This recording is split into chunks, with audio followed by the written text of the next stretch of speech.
What is going on? What is going on? Everybody in the house, what is going on? Wake up in Cleveland every single morning. I wake up, flex, thumb down, now check. No drip, this wet. Tell 'em run it up. No sleep, no rest. Might crash, might wreck. But first I stretch. Tell 'em run it up. I wake up, flex, thumb down, now check. No drip, this wet. Tell 'em run it up.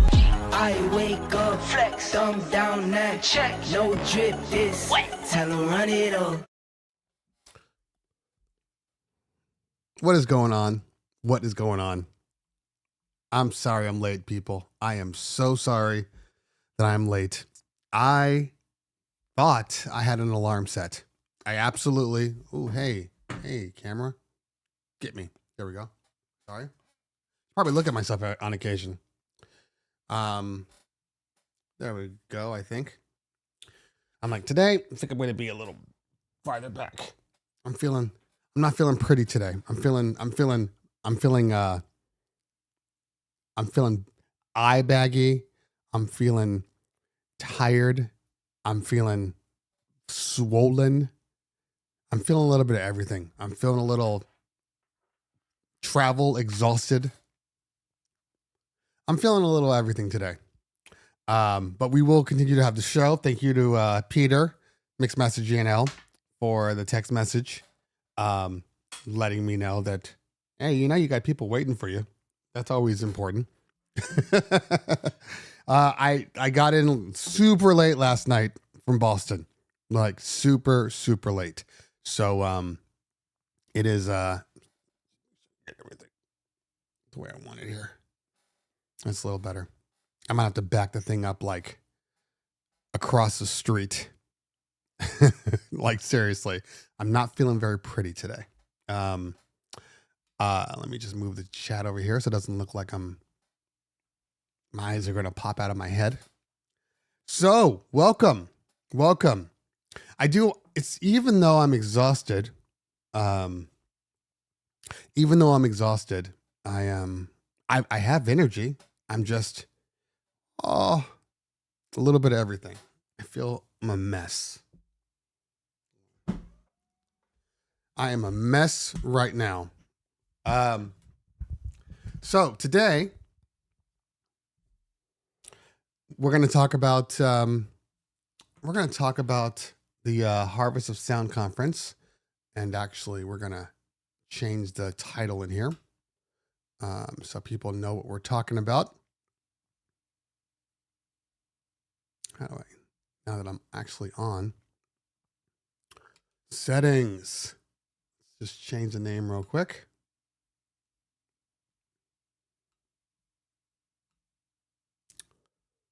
Okay, it's not there. Fine. I'll do it the old-fashioned way. All right. DJ Tech Thursday.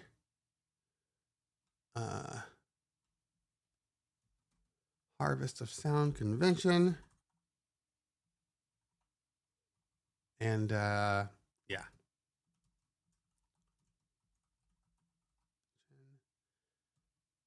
And travel. Should we talk about travel? It's probably not as important, but that's fine. Got to get the clicks. Clicks are important. Clicks. So welcome out today, guys. It should be a pretty easy day. I mean, it's 10:51, but I absolutely know I have calls starting at 1:00. So no matter what, I will be off, before 1. Our shows are typically about 2 hours long. Okay. So I don't actually know who's in the chat now. Obviously, I've had people in here for a while. So let me know in the chat if you're here. If you are, welcome. I know Mixed Message GNL's here. Philip Tan is here. Mac Joseph. These are the people that are currently responding to stuff. Brooklyn 718. Nathan, Nate C. Welcome out. When will his computer be here? Oh my God. I can't with my. So we have, we're still on Hanukkah, and I don't think that my wife understands the concept For Hanukkah, we are contributing to the cost. Keyword, contributing to the cost of my son's new MacBook Air. He had a MacBook Air. He had a MacBook Air in 2020. I know because I bought it for him. And he opted to step on it, or he did something to it. Either way, he broke it. Display's trash. We took it in. This is what being a teenager is. We took it in. The display cost $500 to fix. We fixed it. Now, keep in mind, when I bought this MacBook Air in 2020, it's Intel, but I think it ended up costing around $1,100. So broke the monitor. We brought it back into Apple. Paid to get it fixed because at that time it made sense. Then, months go by. I don't think anything's wrong with it. He's like, hey, Dad, I'm still having the same problem with my screen. My screen's still having problems. And I said, well, how long has it been having problems? He goes, well, basically since I got it. So he was out of his warranty, or, his repair warranty. So he was using it in desktop mode in his room when he would do work. And then he started DJing for me, kind of full time. He didn't have a computer. So he's been using my XMG, my old XMG, which is fine until it wasn't. We already talked about the story of the computer with the distortion. So he's going to get his own computer. He's been talking about it. I'm saving up. So we were originally looking. The problem is, I have my own set of standards here, right? My own set of standards. M. Dizik for the $4.99 super chat. Mike Branch for the $4.99 super chat. Thank you so much, guys. Appreciate you. We have different things because, in his mind, he's like, I'll just get the base model, 8 megs, 256. And I'm like, you can't do that. You cannot do that as a DJ. You can't. So I said, you have to. I've told people this. This is my minimums for any type of large purchase you make on a MacBook. Okay, no matter what MacBook it is, whatever large purchase, it has to be at least 16 gigs of RAM, and it has to be at least a terabyte of storage. Now, I know that you can, get by with 512. I know that. You can probably get by with 256, but I want a computer that's going to last me, at least a few, meaning like 5 to 7 to 10 years. And I don't think as a working DJ that continues to build, his music database, I don't feel that 512 is enough, especially if you're doing anything that is outside of, music. Like if you're just doing music and that's all, and that's what your computer's for, and that's it. Yeah, you can get by with 512. You can get by. But anything besides that, if you're doing video work, if you're doing anything like that, like I do video work, those, oh my God, I got 512 gigs. I got 500. I mean, it's all different now that it's different math, because of the new memory architecture. But all of a sudden, you put one 4K video on your computer, you're editing, and all of a sudden you're like, hey, why does this say out of storage? Because your video just took up 230 gigs and you didn't even realize it. So, again, not for everybody, but I just think 512 is a minimum. 1 terabyte is a good, happy place. That's, oh my God, why am I getting close to running out of storage? Oh, wait, I got a ton of crappy ass files and music that I shouldn't have on here. That's why. So obviously that $1,000 entry point goes away. So now we're looking at, 15. There's a couple on the refurb site that are M2s in midnight, which is like fake black. M2s, midnight, 16 gigs of RAM, 1 terabyte of storage. That is about $1,500. So I knew he was saving up. So the idea is, you're going to give me your money and I'm going to supplement the rest of your purchase. So if you have $1,000, I'm going to pay the $650, $700 difference. That's the deal. I think it's fair.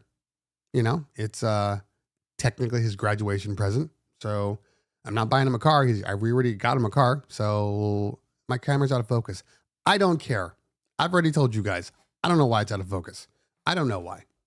It's early. It's late. I like being out of focus. I'm going to have to turn off my camera and then have it reset itself because it's not liking me today.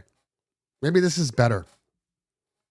Maybe we should operate in the dark. Everybody just close their eyes. Think about sailing. The waves slowly crashing on your boat. Sounds of birds in your right ear, flickering to the left. You're getting heavy. You feel like you can't stand. You should lay down. Feel the waves crash on the boat. When I count down from 5, you will be asleep.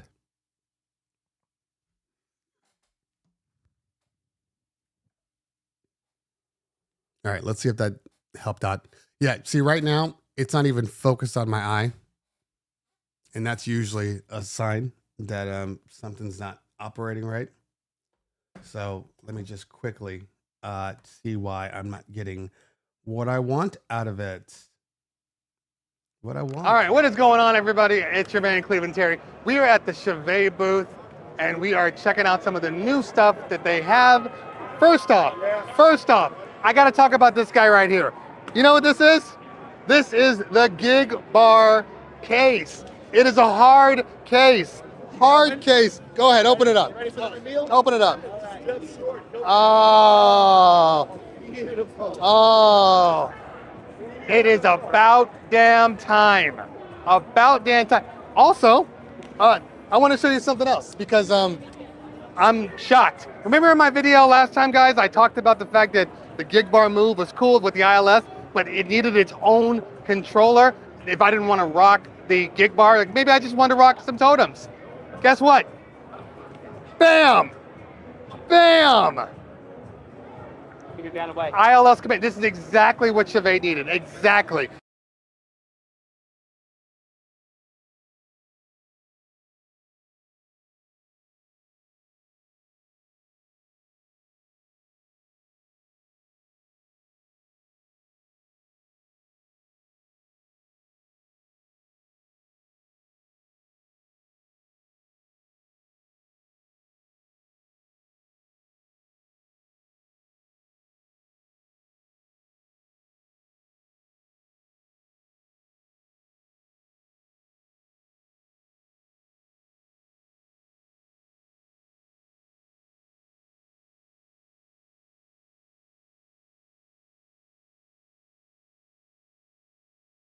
All right, guys, what's going on, everybody? It's your man, Cleveland Terry. I wanted to just do a quick video about this new unit. It's not out yet. It doesn't come out until July 31st, it hits market. I have pre-order it pretty soon, though. All right, so this is Tim. This is the man, runs this thing. They came out with an amazing product. I haven't tested it yet, but based upon what I'm seeing, this is one of those to beat. It's a game changer. Moving platters. It's $700. What's up, everybody? How we doing today? $700. This is gonna sell like hotcakes. So I'm gonna do a review, but tell me just real quickly, like, what made you guys decide to do something like this? The history of DJing is vinyl, right? Yeah. And motorized jog wheels is the best we can get right now, Right. in terms of replicating that with a digital controller. Right. So the Impulse T7 Okay. is our shot at the motorized DJ controller market, and the largest, most premium controller we've ever made. Okay. And we're pricing it just like we price everything else in the Hercules lineup. Super aggressive. Competitively. Let's call it competitively. I call it aggressive. He calls it competitively. Fine. We're targeting both, obviously, beginner DJs who want to upgrade to a motorized platters, Right. or working DJs who want something small, want something portable, want something that works with Strato Pro. It has XLR outs. Very important for a professional DJ that you have that. I'm impressed so far, though. You'll see more of the T7 real soon. All right, guys, follow my YouTube because you know we're going to do this review very, very soon. All right, see ya.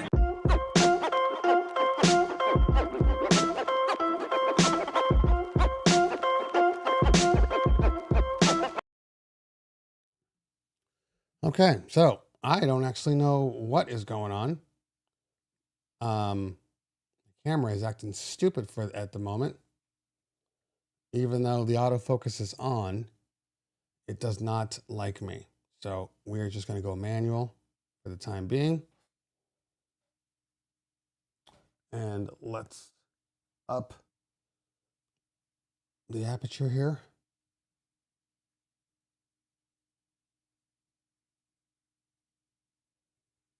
So everything can stay in focus, and adjust the ISO.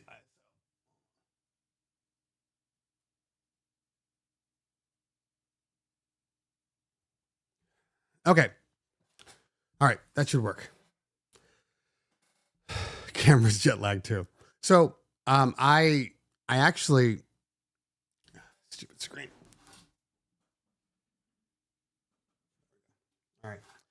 So I actually had used my camera for a couple of things before I left. So everything was off, and then I turned everything off in my studio. When I'm gone for multiple days, I don't like things just sitting on. So my computer, the internet, because, you know, it's all being routed via the power. Everything was off. So it took a minute to get everything back to normal here. But that'll work. So it is what it is. No pretty bokeh today because it's not giving me my eye focus. Okay. So back to what I was saying.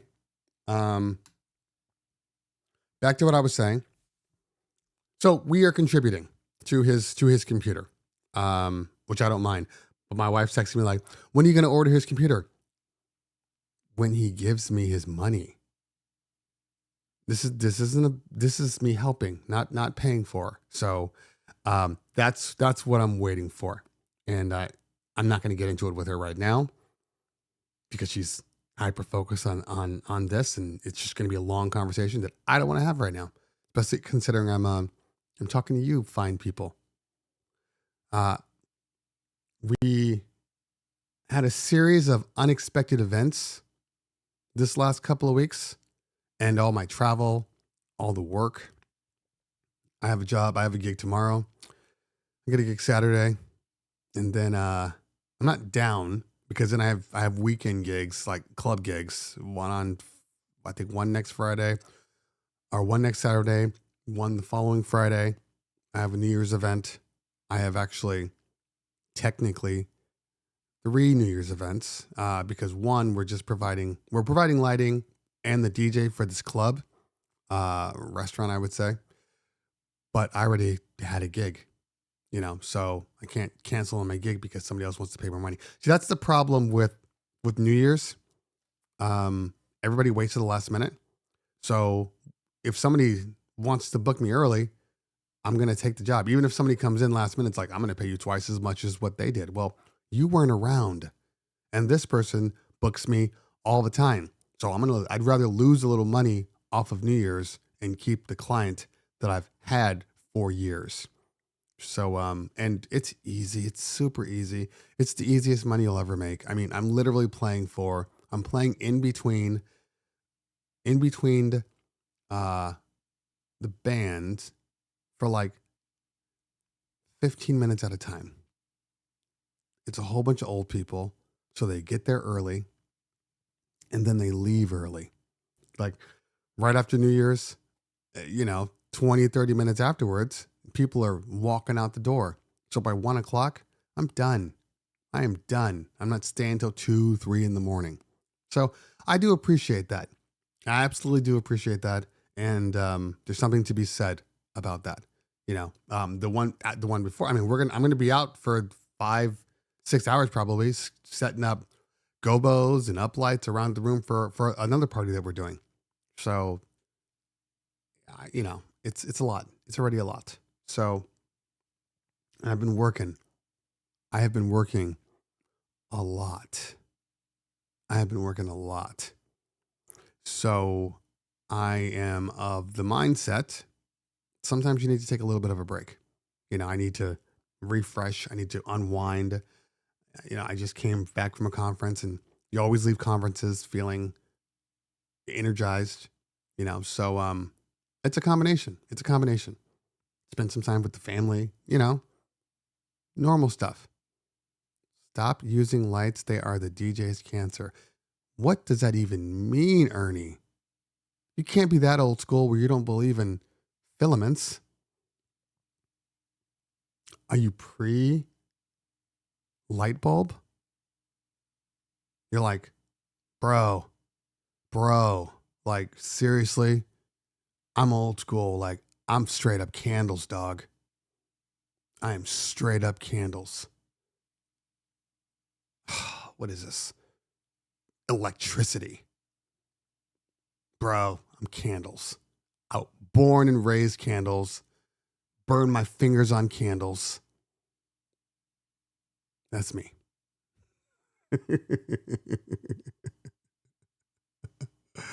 Uplights 2011. Now they're old stuff.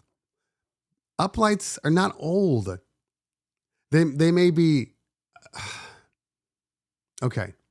Uplights is like music ambiance. It's a part of setting a visual. It's not, when you walk into a room and you're like, oh, how old and dated this room look? It has uplighting here. Like nobody ever says that.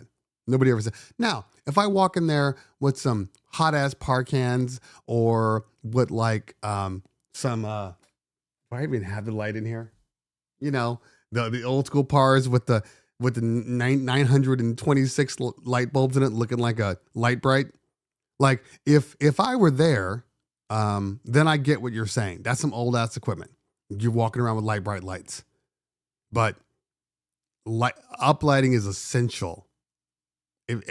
I even tell people, I'm like, they're like, we don't want to do anything. And I'm like, okay, well, you should at least do uplights. It just creates a mood and a vibe that you can't get from house lights. You can't get just from dimming the lights in the venue. Uplights provide. And if you have enough uplights in the room, you don't even need lighting around the DJ. You can use the uplights to for the party. And now you have an entire room of energy versus just, your fixed trusses or moving heads. So, there's that. But hey, to each their own.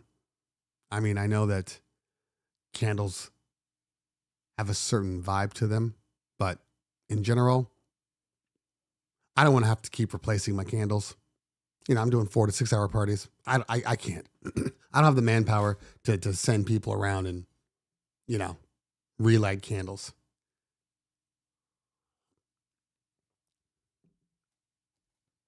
Okay.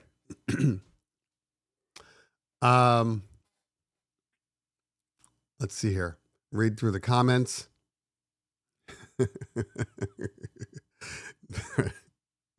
Steam powered DJ equipment. That'd be great. It's like, we can't hear you. Sorry. The generator.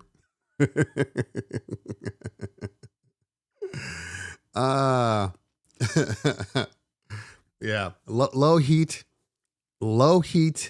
LED based lighting has changed the world. Oh man, did I hate lighting before? Did I hate those parkans? Did I hate everything about them? Now you got wireless battery powered lighting. Changed the world. Like to each their own, you know, and we have a lighting department, which we're actually going back full swing next year. But I'm going to tell you this. If I had to do uplighting, I don't care if it was just uplighting. If I had to do uplighting and it was like, we need 50 or 60 uplights around the property, and I still had to plug them in, I wouldn't be doing uplighting anymore. Sorry. I'm over that. So over that. So thank God for battery powered stuff. Thank God. As a matter of fact, speaking of battery powered stuff, I am doing an event tomorrow. I had a super old client back when I used to do this gym, and she gave her friend. Her friend was also one of the people that worked out there, and it was kind of like an F-45, you know. What's the other one? Orange Theory, kind of like that, but it was a smaller bougie gym. They only had the one. So every month or so, I would DJ there. And then they try to have me DJ their home stuff. And, you know, that's it. You know, you're for your family. You come do our stuff. Anyway. So one of the girls that used to go there calls me. Is like, hey, I'm doing a little event at the mall. We need, well, she didn't actually tell me where it was before, because I'm doing a local event, small, for some doctors. So we need background music. And it's 3 to 4 hours. Well, first she said it was 4 hours. So I gave her my quote. And, you know, quotes are funny because I honestly believe that if you're not doing what you normally do, like your normal packages, you know, your weddings, your bar mitzvahs, when somebody just calls you and they're like, I have a gig for you, you know, I'm gonna tell you how I feel about it. If it's something that I don't really want to do, my rates for those, my hourly rates go up, or at a minimum, they stay at like those Saturday night rates. I'm not giving somebody a deal. This is just me. Everybody's different. But I'm not giving somebody a deal on something that I don't want to even do. That makes no sense. Now, if it's something amazing, you're like, oh my God, this is great. You know, I've done a couple of TV shows where, you know, you provide music in between the shootings and all that. And I've done that. And those are great. And, you know, the guy who booked me is like, hey, this is what it is. It's like, you know, it was a long day, but, you know, I think it was somewhere around 8 or 9 hours, and he paid like $750. Which, if this was a private event, way too cheap for the amount of time. But I'm DJing for the stars, you know? So, that is something that I can take and throw up on my socials and, you know, and advertise and all these things. So we are both getting something out of it, you know, and I'm getting paid. I'm just not getting paid you know, a higher amount that I would normally ask for. So when this client calls me, he said, yeah, okay, you know, here's my minimum. And I told her, I'm like, it's $200 an hour. So however many hours you have, it's $200 an hour. And she's like, oh, well, it's 4 hours. And we were trying to keep the budget, you know, lower. And I'm just like, look, I don't have time. What is your budget? She's like, you know, I don't know, $400, $500. I'm just like, you can't get it for that. You can't, I don't want to be there. You're going to have to pay me more, you know? And then it was like, well, I said, fine. You know, she said $500. I said, fine, $600 for 3 hours. I'm not going to drop my 4 hour because you don't have the budget. You drop your number of hours, and then that's a happy medium. That's what I want to do. And then she's like, okay, that's fine. We'll do the 3 hours. I'm like, cool. Cause it's Friday. We're doing our last Hanukkah party, even though today's the last day. And, so I already have a ton of stuff to do. So I'm like, I don't really want to do this thing. So anyway, supposed to be 3 hours. I'm like 12 to 3. Okay, whatever. I'm in Boston, and lady texts me, "Hey, so just want to make sure you're still coming." I'm like, "Yeah, I'm coming." Because it's private. I'm not like sending contract for that. They pay me the day of. I'm not even thinking about it. It's a friend, so no big deal. And I get paid before I start, so it doesn't matter anyway. So she goes, "Yeah, just want to make sure you're coming." I'm like, "Yeah." She goes, "Okay, here's the address. It's 12 to 4. And I said, "Wait, hold on. We already agreed with the person," because she referred it to like her accounting lady or whatever. I said, "We already agreed that this is what it was. So that's the plan." And she comes back and says, "Okay, you know what? That's fine. We'll do that." Like, whatever. She says, "Oh, don't forget." She literally says, "Don't forget. Don't forget. You're going to need to bring your own power source." And I immediately, "Wait, hold on. What do you mean I need to bring my own power source? Where exactly is this address you just sent me?" She goes, "Oh, no, it's at the Camry outlets. We're in the parking lot." I said, "Okay, well, first off, that would have completely increased the cost of what I'm doing now. Now you're straight up inconveniencing me." But because it's 2023, the end of, and we got a whole bunch of battery powered stuff out there, that's what I'm bringing. It's a parking lot anyway, so I know they're already gonna have a problem with sound and all that stuff. I know this. This is how it works. Hey, can you turn it down a little bit? We're trying to do this. Can you blah blah blah? I know it's gonna happen this way. So I'm gonna throw in my truck my Mackie Thrashes, my Mackie Thumb Goes for a backup in case the Thrashes for whatever reason die and I just have to swap them out real quick.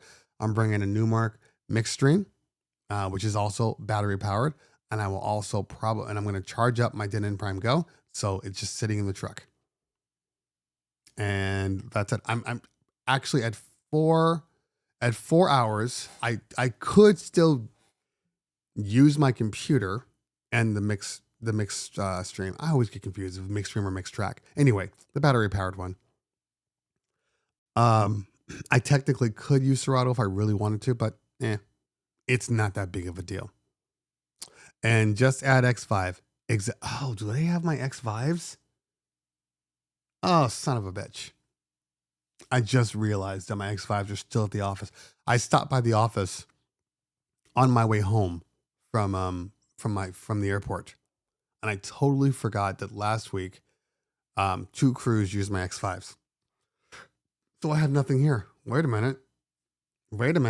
I do have something. Wait, do I have it? Oh, I'm good. I still have the Sennheisers. But I kind of want my X5s if they want me to move the speakers farther off. I'm going to go get my X5s. I'll charge those up too. Anyway, you see this combination though? You see what I'm doing here? Like, I'm legitimately able to do any type of party anywhere, and all I got to do is charge it. Just charge everything up. You could not do that, 5-10 years ago. You'd have to go rent a Honda generator and don't bring your huge stuff to suck all the life out of it. iPad, DJ Pro, DJ to go, thumps. So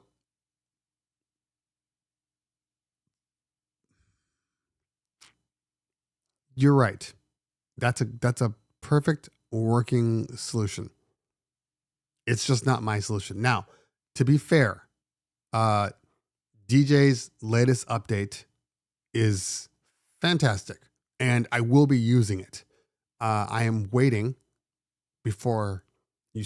Okay, so 2 things. One, I don't love the iPad. I love my iPad. I don't love iPad DJing. I've realized this about me. In a pinch, it's fine, but it's not something that, like, for me, works like it works for other people. Not that I can't do it. I don't know. I just like it to be, I know it doesn't make sense, but for me, iPad is a secondary. I love my MacBook. I absolutely love my MacBook, but in this time, I won't be using an iPad because I'll be using a new Mark Mixstream. So I will be playing everything from inside the unit.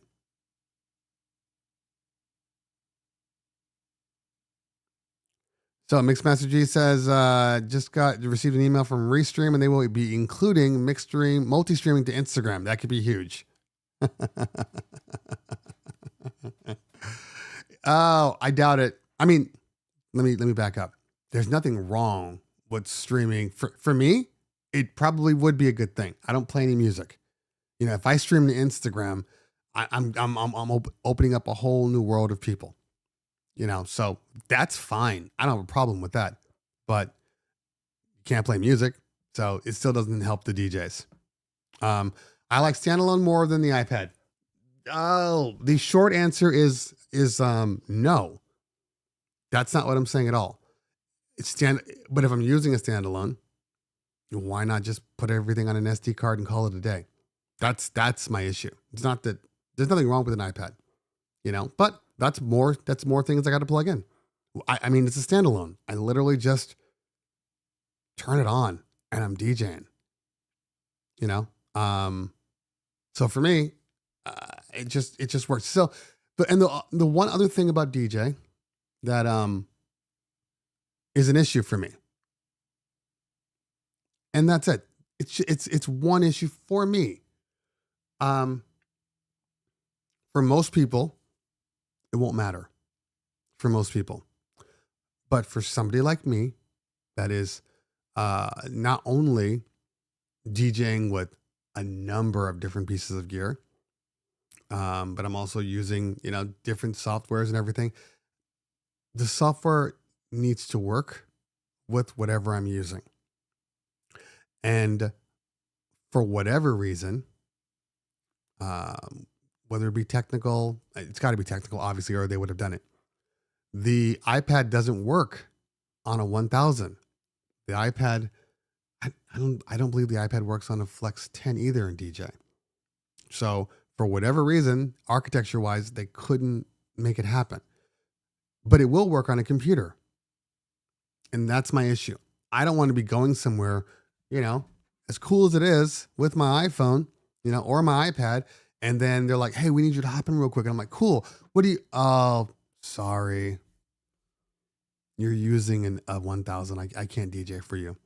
Like, I don't want to think about that. And I don't want to think about what if. So the laptop just works for me right now, but there's nothing wrong with the iPad. Nothing wrong at all. And it is my backup, but it's only my backup if I'm using a Rev 7 or Rain 1.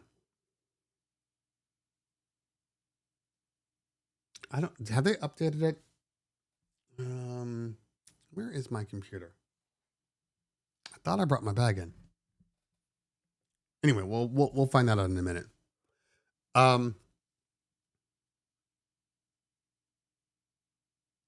So that's tomorrow.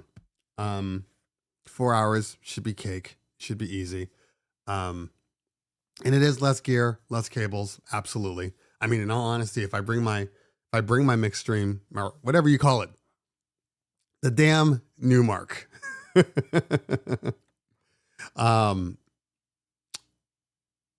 even right now, perfect example. I have an Impulse T7 that I want to use, that I do use, that I've been using. I can't use it with DJ right now. So it's little things like that. So if you are a single controller, gear person, you have your one thing, then there's no issue at all. But for me specifically, the amount of places that I DJ and all those things, can't do it. Does anyone know what the Serato announcement that is scheduled for today is? No, because it's an announcement. The whole purpose of it is so they can surprise people. Even I don't know. And normally speaking, I would just call my Serato guy and say, hey, what's going on? But I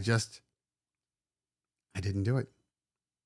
I didn't want to bother him. I'm just like, I'll just see like everybody else. They didn't give me pre-notice, so I have no idea.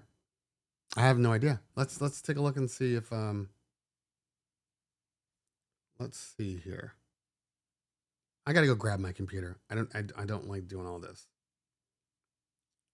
On my flight home yesterday, I watched Blackberry. Stimson sample. Okay, we know all that. Okay, doesn't look like they've updated. Let's check their news, their blog. Yeah, nothing yet. So I watched Blackberry yesterday. Because I've always been interested in Blackberry, and some of us are older, so we either use Blackberry or always wanted. I mean, Blackberry at one point was the iPhone. Blackberry was blue bubbles, and if you had a Blackberry, you were dope as hell, and everybody else was nothing. And then the iPhone came, and Blackberry became a joke in a matter of a year. I was a Verizon user, so a lot of things popped up as I was watching it. Like, I remember this. So I had a Blackberry. I had a Blackberry, and then the iPhone came out, but I was with Verizon, and I jumped around. I was on the Palm Trio, all the things, right? So I've always been that guy. I even had the Microsoft one, which actually wasn't bad. Oh God, the side pouch with the phone. Oh, we were so bad. Our styling. Anyway, and then the iPhone came out, and it didn't come to iPhone. Remember, it went to it's now AT&T wireless, but what was it? The started with a C. Anyway, but I was with Verizon. Had been with Verizon. Wasn't leaving Verizon for a phone. So that one came out, and iPhone had nothing. And it's interesting too, because if you watch the movie, singular, thank you. If you watch the movie, when the iPhone's announced, they have a meeting with Blackberry, and Blackberry comes in, and I'm sure some of this is, movie stuff, but the head of Verizon's like, remember they had just come out with the Bold, the Blackberry Bold. And remember the Bold, it was the first keyboard Blackberry where the keys doubled as a trackpad, so you could navigate better. And then that main button was just kind of like an enter confirm button. And they're showing them that, and they're like, "That's it?" He's like, "What do you mean?" He goes, "That's it." Because remember, Blackberry was very stubborn. And he said, "Oh, I thought you were gonna have like a iPhone killer." And they said, "No, nobody needs that. Nobody wants to type on a piece of glass. They want to feel keys. That's the number one feature. That's why iPhone will never succeed." The guy who invented the Blackberry, which was also the co-CEO, was like a perfectionist. So they built everything in Canada, everything. When they were asked to go to China because they could do more, he said, "Nope, because it's crap." They just don't have the same focus on detail and making things nice. So there's this kind of recurring running joke about a little, I don't even know if it's a speakerphone, I don't know what it was, but it had a hiss.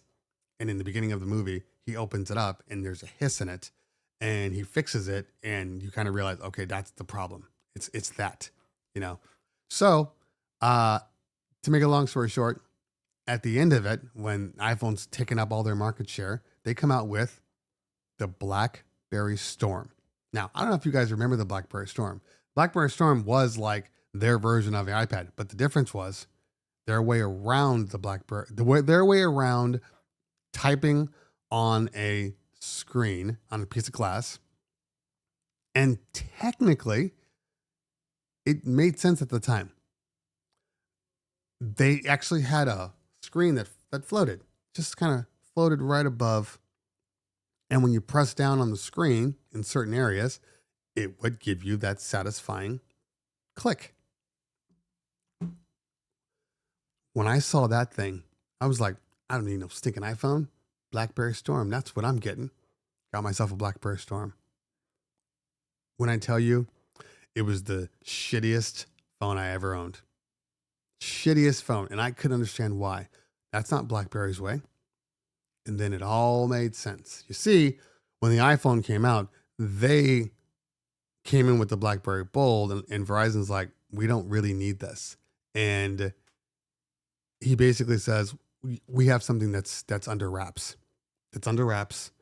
It's coming out soon. We'll announce it soon. So they produced this thing in like a couple of months, right? But the only way to get it done quickly and effectively was to go through China. So the last scene is he's opening up the box of BlackBerry Storms, and he opens it up and he's typing on the keyboard and it's not responsive, and he's having to press the button like multiple times. Then he goes, what am I hearing? It's like, what is this? And he puts his ear up and he hears that same hiss that he heard in the beginning of the movie. And he opens up the top display, gets his little tool out and presses it in. It works. The hiss goes away. So he starts opening up like every single box and just like doing it. Now I'm sure that was, movie license. But the point was, it was trash. And then they had their little end of the thing. And they said the BlackBerry Storm, not only was it faulty, they returned nearly every single model of the Storm. That's how bad it was. Verizon sued them for $500 million for the product branding damage. It's not on anything right now, Rafa. Don Rafa. It's I think you can buy it right now, but I was on the airplane, so I watched it last night. But it's called Blackberry. It has it stars Jay, I can't pronounce his name, Barashay or something like that, and a couple of people I'd never seen before. It's done well. The other CEO kind of overacts a little bit, but I get what they're trying to do. But it's a solid movie. His best friend, who's also like it's like one of the founders, he's doing too much, and they really dug into that nerd aspect, But it's very interesting.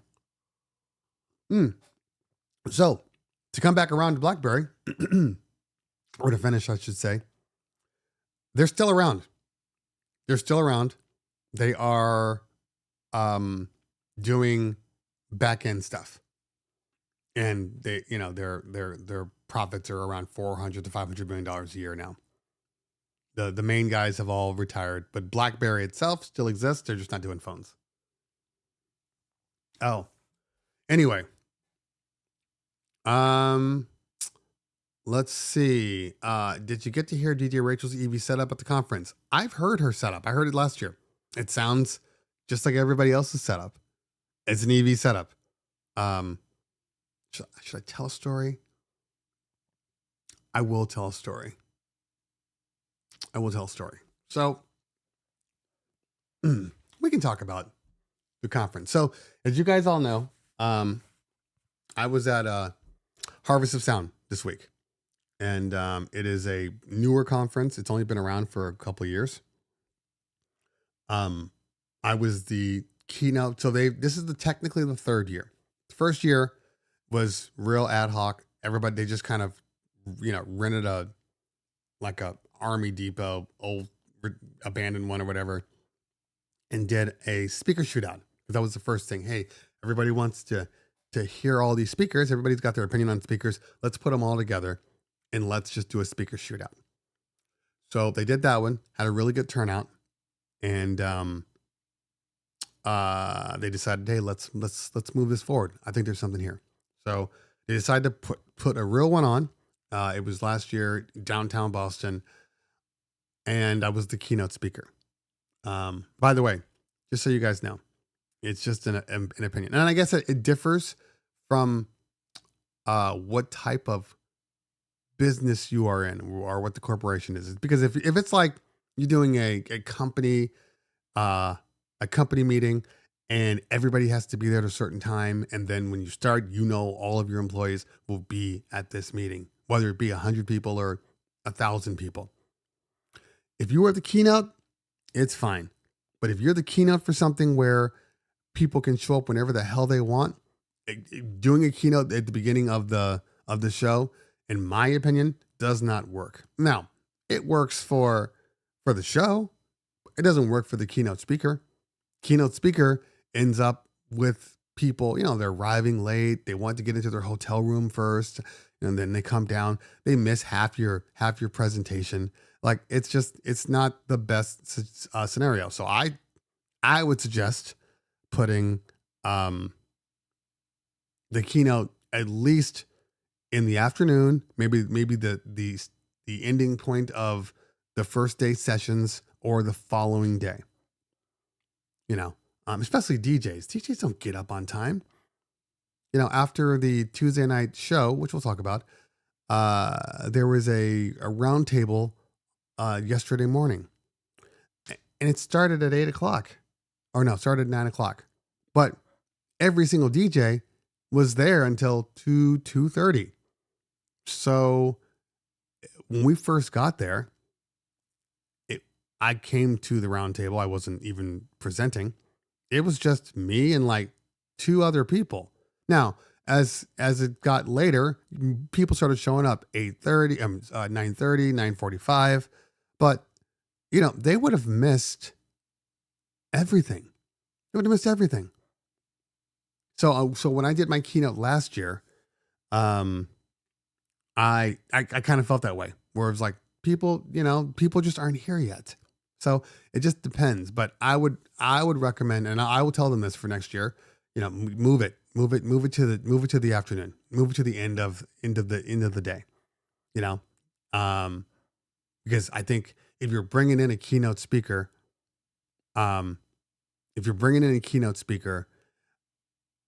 it's very important for the show, and it's very important for you as a presenter. Anyway. I got in on Sunday, and by the way, let me take a look at something real quick. I got in on Sunday, flew in from Boston, obviously. Hold on, I'm just trying to see. I got in at about 5:00 that day. Now, I did have a session on Monday. Remember, Monday, 3:00, had a session. The problem is, okay, that's a good amount. The problem is, I didn't have time to even work on my session. Didn't have time at all. I was just so busy. I mean, you guys know, it's been work.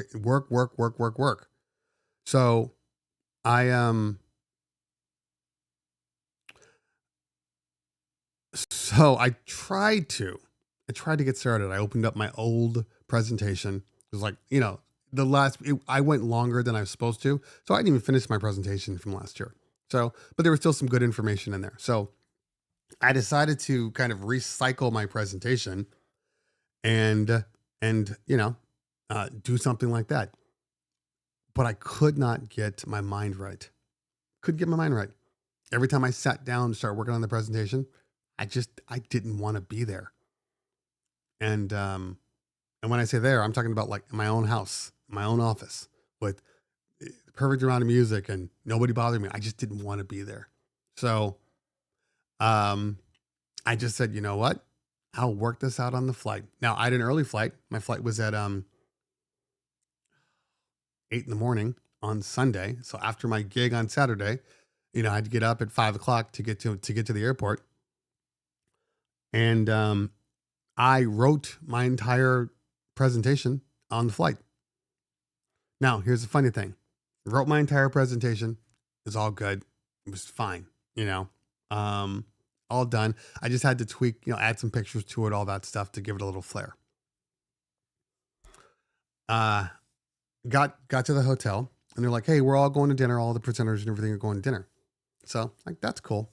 That's fine. So I go to dinner and I hadn't looked at anybody else's presentations and I have some flexibility. I'm granted this. I appreciate it. It's not something that I know that a lot of people trust nor will allow. And that is, they're like, what's your presentation? I'm like, I don't really know yet. And they just say, that's okay. That's fine. And most people would say, nope, I need to know what it is. I need to see your presentation. I need to blah, blah, blah, all of this. And they just let me do me. So when I'm at dinner and we're talking to all the presenters and they're kind of explaining what they're talking about, I noticed kind of an underlying theme with all of them. So I'm like, let me go look at and see what they're doing. And I went on the agenda and I started looking at every single day. And I realized that a lot of the stuff that I was talking about might have been talked about before me, and I don't do repeats. So I went back after dinner and rewrote the entire thing, changed the entire storyline. I get up in the morning and Mike Walters is presenting. He's doing his session. And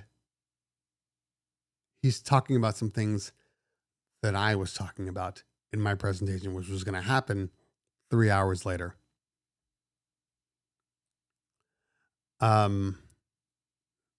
So his session was at 11 to 12. Speaker shootout was from 12 to 3. I made a choice, went back up to my hotel room, and I rewrote it some more. Because I knew that everybody was going to be at Mike's session. He had a nice amount of people there. Those same people were going to come to my session, including Mike. So I'm like, I got to tweak this. I have to tweak this. It's okay to tweak, So I went up there, I tweaked that, and I did my presentation. Now, you guys know me. I'm capable of talking. I do a good job. And again, none of this is bragging. None of this is like, nose up in the air. This is a reality of who you are. And you need to know who you are because it'll allow you to be more successful with anything you do. Once you know what your strengths and weaknesses are, you can do more with less. So I know that I'm fully capable of having a full-on hour-long session if I had nothing written and I could go through there and leave people with nuggets of wisdom. That's my strength. I know this about me. I can, it's the wrong term. And it's like, I'm a great bullshitter. Like, you could say that, but it's not bullshit what I'm saying. It's just, that's just my strength. So I went in there with the plan, but I saw Mike before and I'm like, hey, he's like, so what you talk on? I'm like, I have this talk, obviously there's a lot of stuff in there that you had said. So I want to tweak it a little bit, but I also want to make it kind of an open end. It's a conversation. Like what we do. Now, I know it's a one-sided conversation, but I'm looking at all the stuff that you guys are talking about, and I'm incorporating that into what I'm speaking on right now. So I went into the session and I recorded it. I may post it. I'm not really sure. I'm not really into that, and here's the problem. I know that for anybody watching the session, if they loved it, they loved it. But anytime that I watch myself back, again, you guys have been with me all this time. You know this about me. I see negatives before I see positives. That's what makes me a good reviewer, I think, because I spot the weaknesses. And that is my first thing I look for. I'm not even looking for it. I just see it. So all I see are the problems that I did. It's all I see. And it drives me nuts. So my session started out just talking to people, just having a conversation. I hadn't even really gone into anything, just talking to people, getting a feel for them, seeing where they are, waking them up. People just kind of go in there and they just want to, you got to get some crowd interaction. You got to get them focused on what it is that you do. And I say this because I do the same thing when I DJ. I do the same thing when I DJ.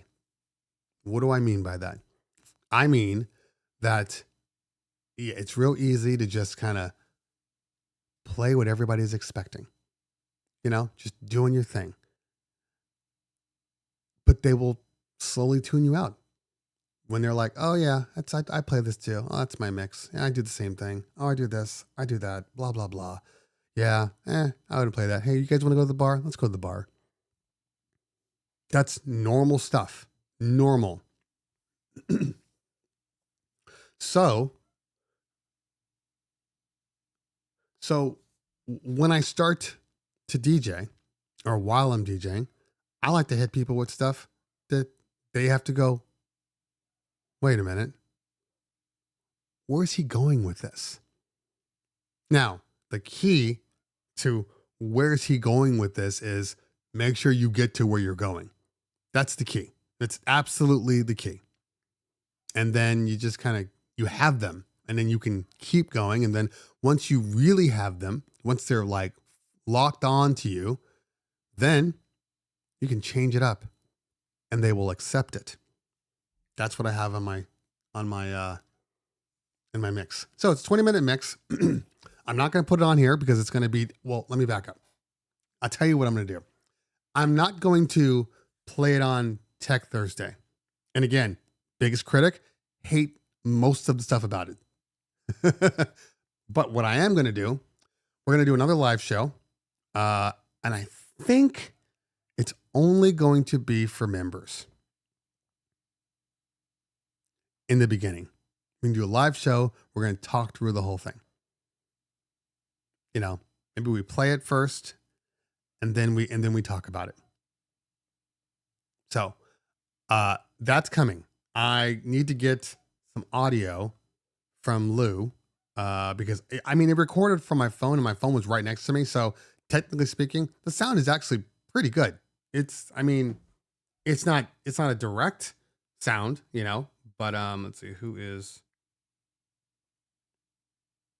Oh, thanks, Peter. But it's close enough. It's close enough. So, hold on. Let me see here. Where did it go? Where did it go? There it is.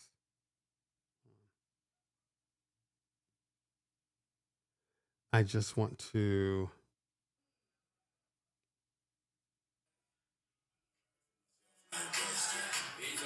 Yeah, so it's actually not bad because it was literally right next to me. So that's what I'm gonna do. We're gonna do a full-on session. DJing for DJs. That's another thing you have to realize. I have the opportunity to be able to DJ for a lot of people, just because of my name. I know this. However, I don't take that lightly. So every time I DJ, larger performances or real club gigs, not like, oh, it's at the bar or whatever, but where real critics are, I always put my best foot forward. Always. Now, that's another thing. I didn't have a chance to really work out a pure set. Did not have a chance. So again, It was all about tweaking. And when the set was done, I had a lot of good feedback, a lot of good reactions, from people that I, truly respect. Because a lot of people, they think, oh, he's a speaker, he's a gear reviewer. But can he DJ? Can he DJ? I get all the time. Why should I listen to you? Hey, Frank, if you're tired, you can always leave. I'm sure there's a pillow wherever you live.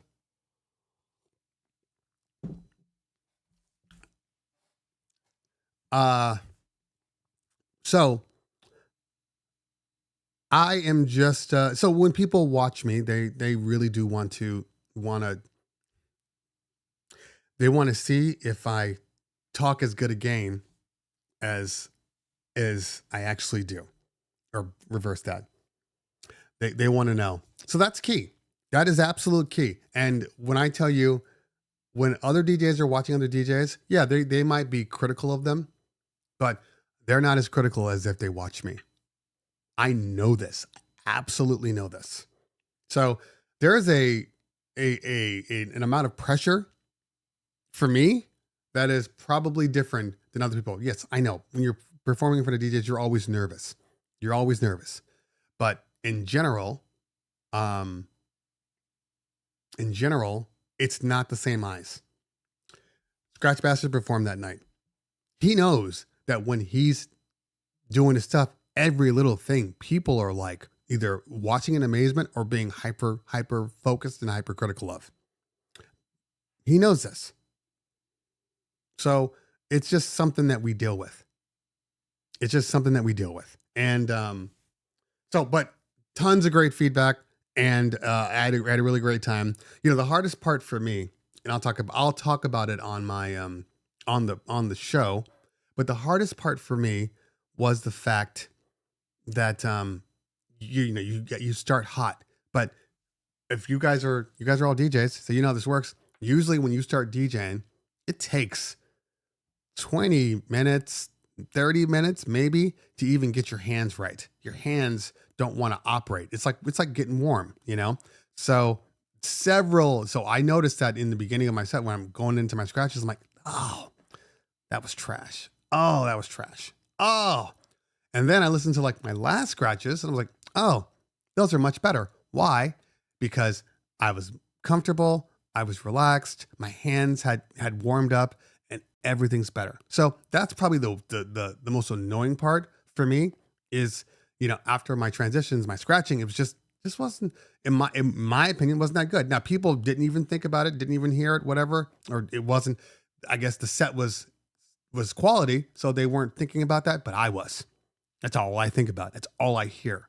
All I hear. Oh my God, it's all I hear. So frustrating. It is so frustrating. So we're going to do that set. I actually have it in vertical mode. Sorry. So I'll create a new layout and we'll have it just chill on the side and we'll just talk about it. But, I have a different type of pressure, I just do.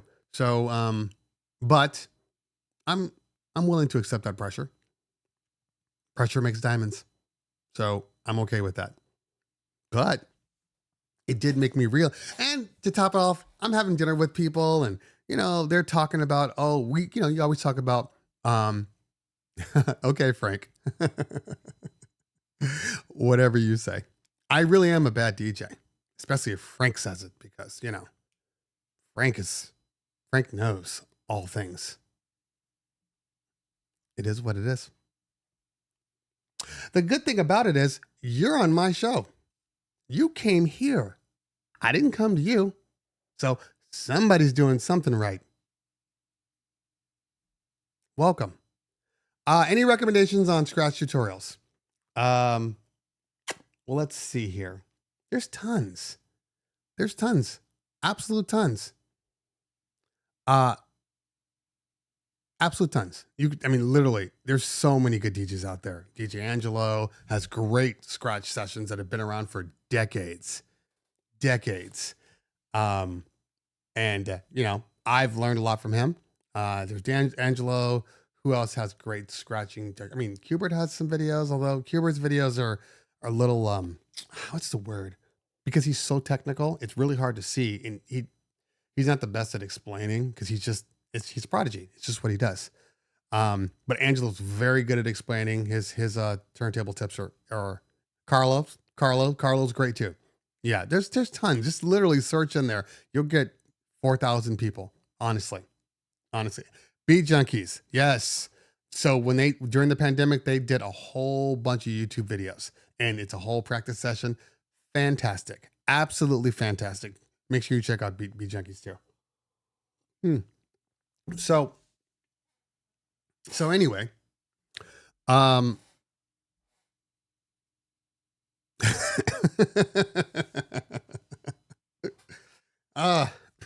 Professor BX is hilarious. So I did my session and, so yeah, we'll do a whole full on live thing, members only. And I don't know if I'm going to release it to the public, but members only. We will definitely do that. So if you don't know how to become a member, it's easy. It's like $5 a month.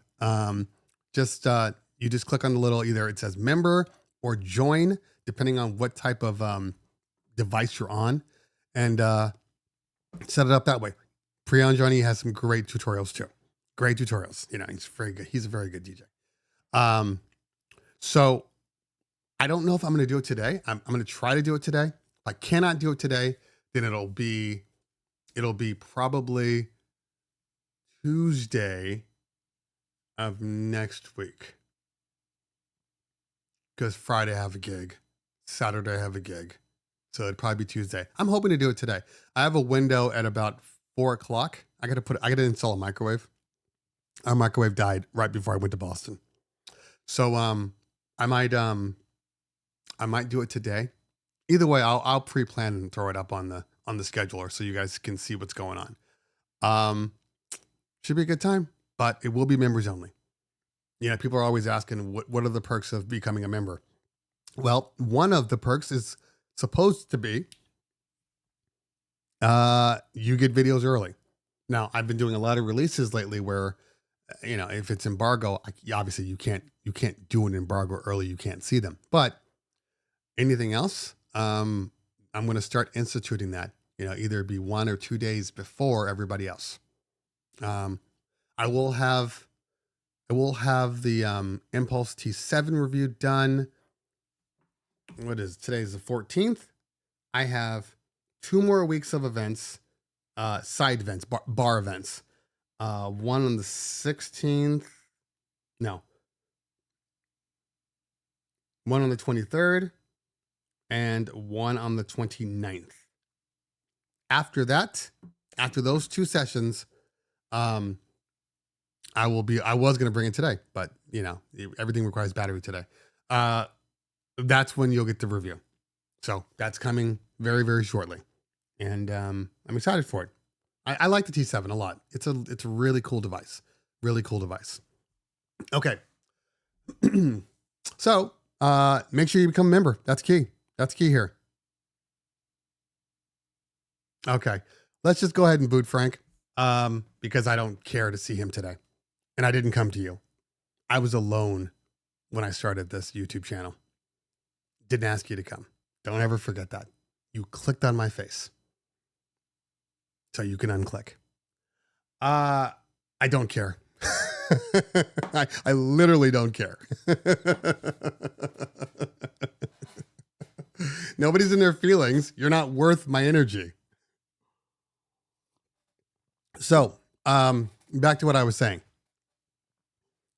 So that will be on. I just got to figure out when it is. Okay, back to Harvest of Sound. So, first day, I was obviously there the entire time.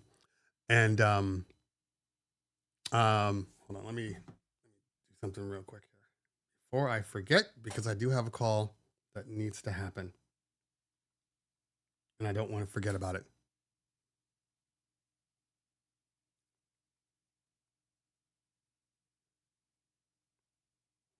So anyway, it's okay. Some people are really, really lonely. It is what it is, because it takes a lonely person It legitimately takes a lonely person to come to a random person's stream, sit on here, and try to talk trash. It's a super lonely person. And I feel sorry for him because he's got nothing to be happy about in his life. I mean, honestly, think about it. You're going to walk into a Walmart and start telling them how much you hate them? Think about that for a minute. How terrible of a person must you be to do something like that? Nobody triggered you. Nobody made you. Nobody slapped you in the face as you walked into Walmart and now all of a sudden you want to talk some trash. Think about that for a minute.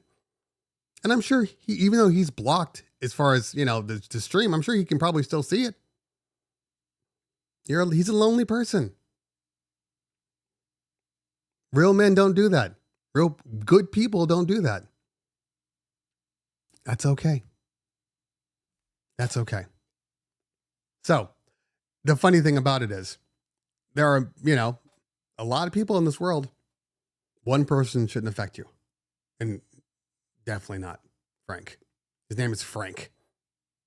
I'm not going to let a Frank affect me.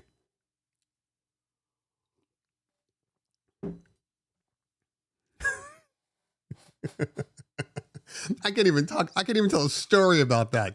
Oh, this mean guy. He was on my stream and he was mean. Oh, what's his name? Frank. You can't do that. That doesn't even go well. That doesn't even go in the same sentence. What is this? 1968? And Frank is mad at you?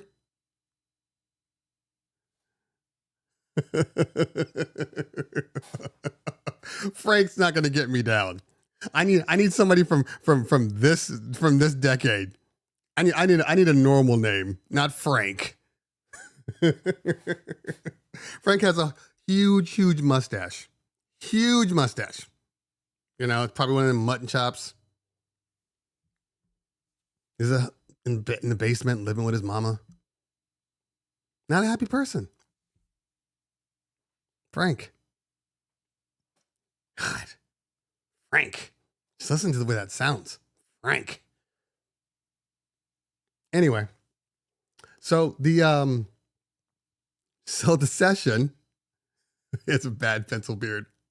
He might actually, Professor BX, there is that other Frank where it's almost what are they? It's the ironic person. He's the ironic person. He's got his little twiddly mustache thing. He's hip, hip guy, hip Frank. DJ to all his friends. Knows everything about music. More than you do. That's Frank. Yeah. Anyway, I was in Boston. So, guys, remember, in Boston, I think Frank is like Will. I mean, that's a normal name in Boston. It's hilarious. Anyway, so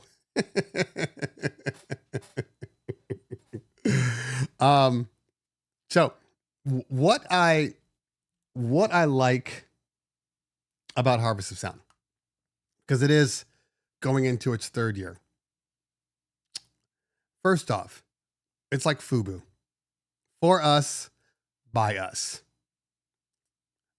The people that are putting this on are DJs. DJs with a love for DJing.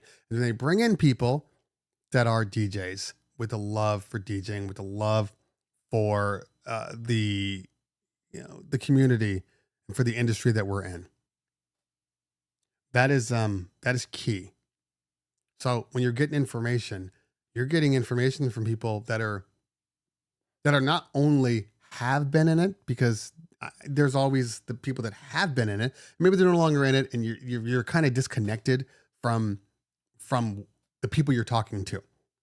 There's those people, and then you have the people that are like, no, man, I'm a working DJ just like you, and this is the stuff that I go through.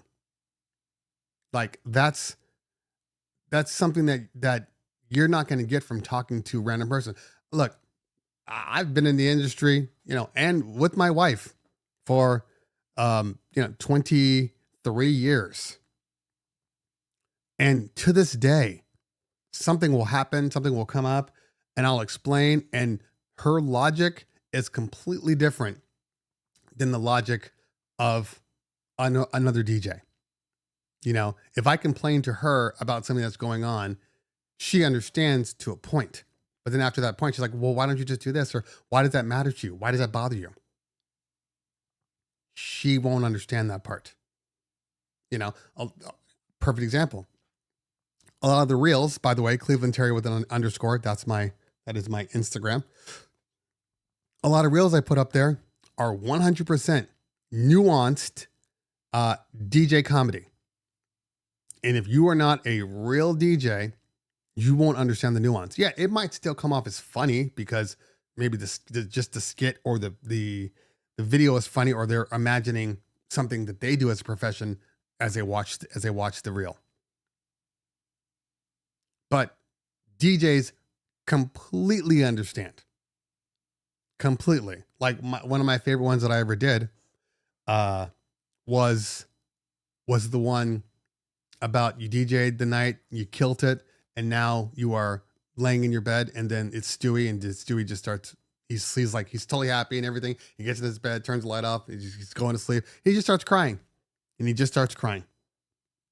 Now, for a lot of people, they're like, well, what does that even mean? Every DJ in the world completely understood what I just said there. Every DJ. So it takes those types of people that can relate to what it is you're speaking on to talk to you so you can absorb it.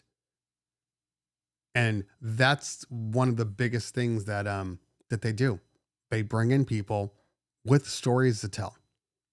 It's key. It's key. It's not just, hey, they have sessions which, get really, really technical, but it's about the stories they tell and how you can absorb, the same stories. Like that's key. Absolutely key. So I'm a big fan of that. I'm a big fan of grassroots. Anybody with money can create something. You do a whole bunch, you charge people a crap ton of money to get there, and you have all the money in the world, you bring in every all-star talent, and you have amazing stuff every single day. Fantastic. That's fantastic. But there's something to be said about just a grassroots build that is just, better is the wrong term, but it's more productive. It's just more productive. So that's what they've done with Harvest of Sound. And the numbers were good. They had a really good number today. They had it in another part of Boston, which was it felt, I don't know Boston. Okay. So I remember I was there. I was in the city last year. This one definitely felt more suburban, not rural, but just suburban. Because we went you go a quarter of a mile down the road, and it's like all the high end stores and retails and restaurants and everything like that. So it's not like in a cheap place. It's actually a perfect spot for a hotel. But because you weren't in true walking distance, you're kind of forced to be there, which isn't a problem. So that was the first night. I did my presentation that day, 3:00, and started with just talking to people, and people started asking questions or throwing out things, and I realized, okay, they're with me, and then I just started talking. Now I did have a full on, keynote presentation, keynote the app, not the presentation itself. And I would utilize it and I would get to some of my things, but I'm not that guy. I'm not a script guy.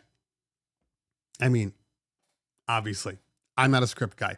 But once I write things out, even if I put it in a script, the writing it out part is the most important part for me. It's not the actual reading the script. It's literally the writing it out, because writing it out, typing it out, kind of ingrains it into my mind. That's the key. It ingrains it into my mind, and then now I can just kind of riff on it. So That's what I do. I'm a riffer. You know, I'll talk, and if somebody says something, or if I'm saying something and something funny comes to mind, you know, I'm going to say it then. You know, that's just the way I work. That's, again, know your strengths. And, you know, when I realized, I mean, I kind of knew that about me, but like when I saw Mike after the session, he's like, you did a really great presentation. He goes, but you know, somebody throws you one single nugget and you're going to kill it. That's the key for me, you know, and, everybody's got their strengths and weaknesses, and that happens to be mine. I can talk a lot. I mean, it's been an hour and 40 minutes. And I haven't run out of things to talk about. I don't know if that's good or bad. I mean, I guess it's good for a podcast. Oh, so that was Monday. After Monday, stress levels come down through the presentation. Talked to people afterwards. They're really happy with the presentation, and everybody that came, and they all got something out of it, which is all that I want to do. I never want to leave somebody feeling like, like you always have to have some sort of a ending statement or something that kind of moves people. So, yeah, everybody's just like, oh, I took this and I love this, and thank you for saying this, and just like, okay, great. What was Monday night? What did we do Monday night? Oh, that was I went out to dinner with Evie and the Evie team. And then we came back. There was silent disco, and the silent disco guys, I absolutely love them. Speaking of grassroots, the silent disco guys are some of my favorite people because they just decided to basically kind of make a market for themselves. And to me, they're really some of the best out there. I did a review on the silent DJ systems years ago. We kept having to rent DJ headphones because I started to become popular years ago. And finally we were like, but we weren't either. They were bringing them to us, you know, and it was like, here's the box. All right, do your stuff. And you're like, wait a minute, we're responsible for this? Oh, okay. And then the quality wasn't good. You know, headphones were cutting in and out. People were complaining to us. I'm like, they're not ours. We don't own these. This was given to us just like it's given to you. So we started doing some research, and then we found silent sound systems, and we bought a box of 100 and 2 transmitters. They came. They were like, "Oh, do you want us to put your logo on them? Do you want us to do this? Do you want to do that?" Like, great customer service, and they sent them to us. I did a test like immediately, and I don't know if I did a distance test on the video because I did it from inside the house. When did I do it? I think it might have been. It was either during the pandemic or like right before. It might have been before. It was right when I moved into this office, so it was maybe a year before. So, but I plugged them into the RCAs and put the headphones on, turned them on. And this was when I was at my old office. So yeah, it was definitely before the pandemic. And I walked. And our office is in like a strip of warehouses. And we are like we were third from the end of the wall. So there was at least 7 other warehouses on that strip. I put the headphones on. It wasn't even a direct line of sight. It was literally in my warehouse, hit play, and I walked all the way to the street, turned, kept walking. That stuff was still on there. After that, I'm like, okay. So I did a review on them saying how good they were. Anyway, they hadn't asked me. I just did them. I just did it because it's a good product. And again, how I work. If it's a good product that I think people can actually use and benefit from, I'm going to do a video on it. Even if you don't contact me or don't pay me or whatever, I don't care about that. If it's good, it's good. So I didn't think anything of it. I just did the video.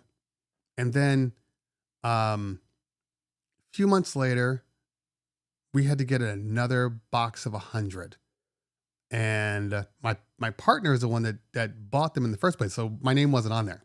So they hadn't made the correlation yet. Right. Then when they realized, oh, check 1, 2. Oh, check 1, 2. Hey, that's Cleveland's.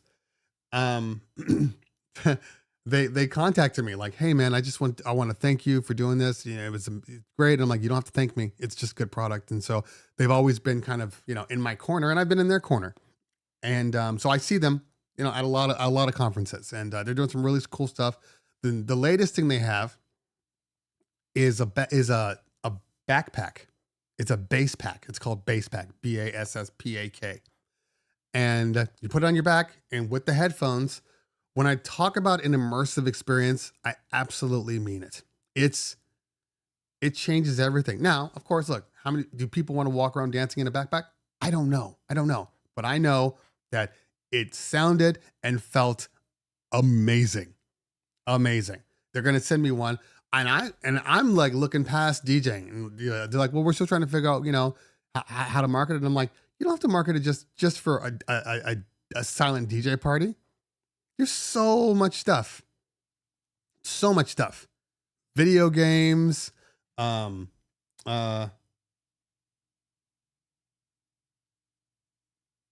wife is like shopping right now, and I'm trying to do my show.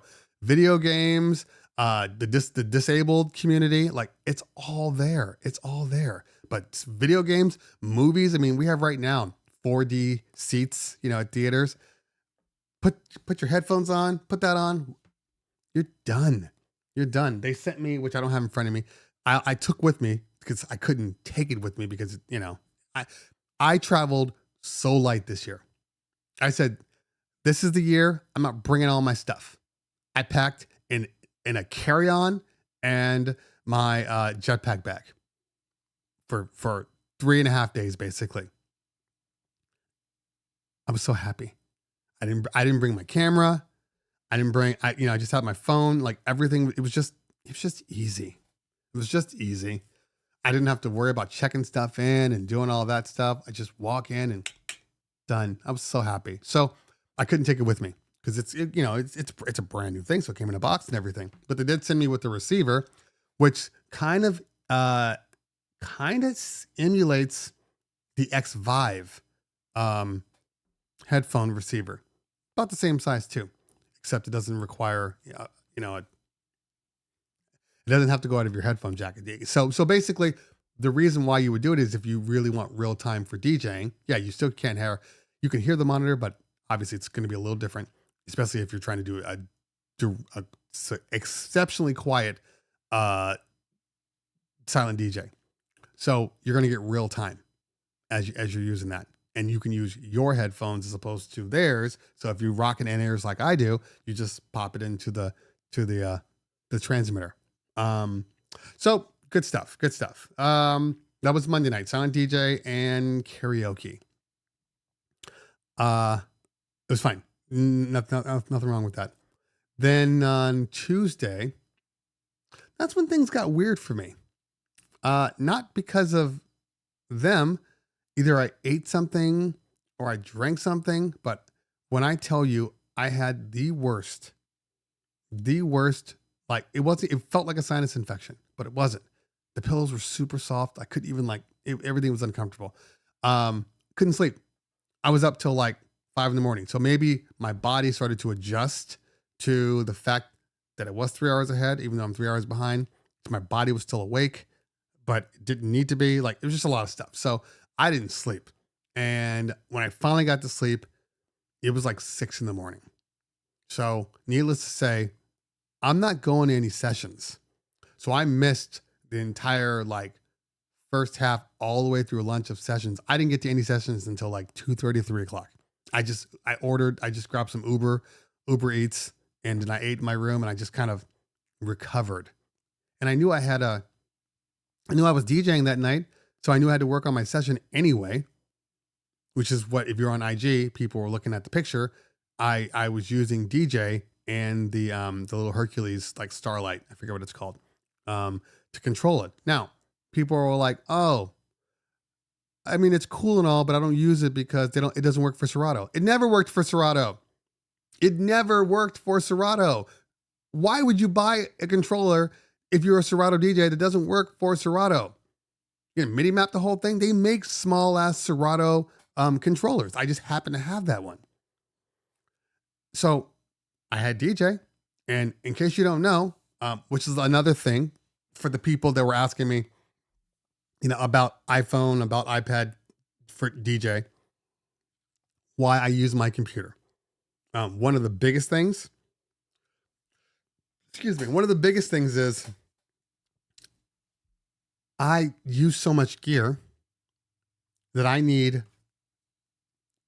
a baseline. And my baseline is my Serato database. Okay. Everything routes through there. And then I just, copy it to all the other applications. Some, like Rekordbox, don't read your Serato crates, right? So you have to actually do a copy. Virtual DJ and DJ will see your Serato crates on the Mac, which means I can just do all of my crates and everything. And when I'm ready to DJ in DJ, I just open up the computer and all my crates are there. And then I can resort to the order just like in my Serato. So I can still practice my set without being in Serato.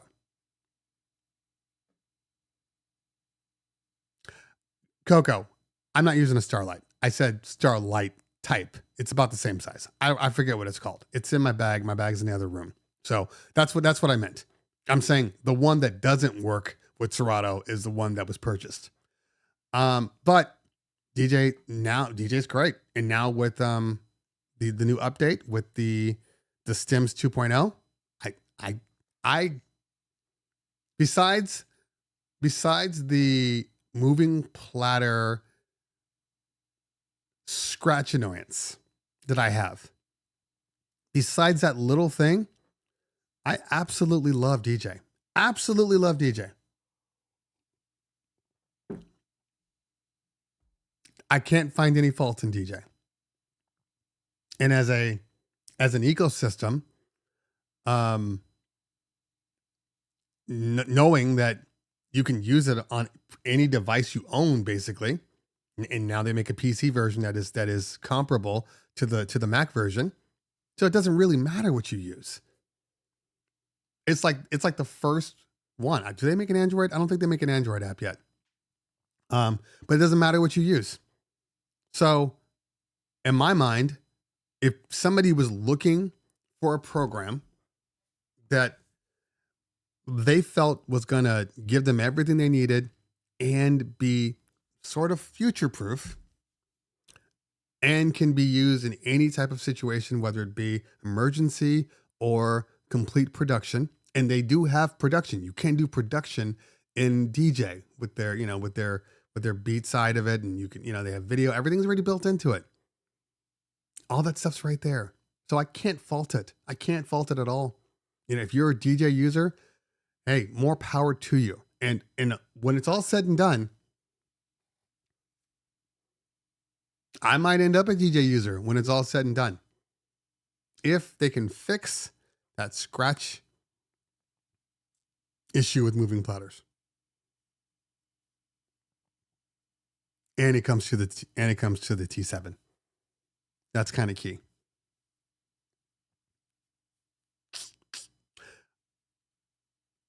So Tuesday, I'm working on my set. Obviously, even using the Hercules, it doesn't have all the buttons, so I'm moving things around so it's easier to get to. The issue, Professor BX, it's actually on my last show where I actually demonstrated. There is just the key lock. I think it's specific to the key lock. And so I need you to think of Professor BX. He's kind of a genius. And if you know Professor BX, I'm not gonna do that. But if you know Professor BX, you should just say thank you, like every 3 to 6 months, for if you're using anything Pioneer related. Just say thank you. Just say thank you. But basically,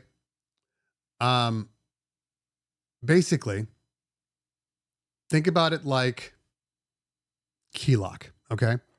And then think about Scratch Bank.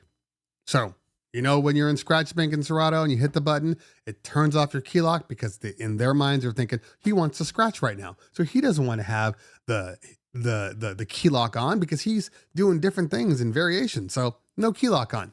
Okay. imagine that with DJ on a moving platter, specifically moving platter. When you scratch, it feels like it's turning off the key lock. And then when you release the platter, the key lock becomes initiated again. And I know this because if you're pitched up or down, okay, whatever it is, let's say, you're operating at, I don't know, +4. And this is even in like a +8 -8 turntable scenario. I always DJ in +8 -8. If you're sitting at +4 and you know that key would change if you weren't in key lock, you hear that as you initially start to scratch. And then when you release it, it quickly finds itself. So that's my only issue.